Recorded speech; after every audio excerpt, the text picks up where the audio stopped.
গতকালকে ছিল রবিবার, আর এই রবিবার দিন বিকেলবেলা হঠাৎ তিনজনে মিলে বেরিয়ে পড়লাম। কোথায় যাব, কি করব, কোনো প্ল্যান ছিল না।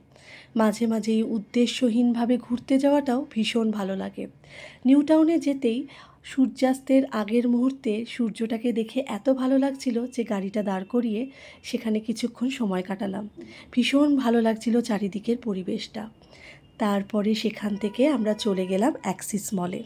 হ্যাঁ, অ্যাক্সিস মলের হোম টাউনে কিছু জিনিসপত্র কেনাকাটার ছিল, সেখানে কেনাকাটা করে আমরা আবার সবাই মিলে চলে গিয়েছিলাম নিউ টাউনে।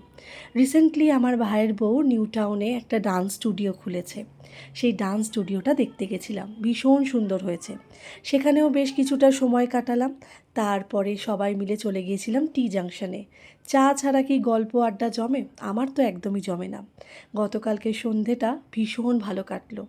আর তোমরা সবাই খুব ভালো থেকো, সুস্থ থেকো। দেখা হবে খুব শীঘ্রই পরবর্তী ভিডিওতে।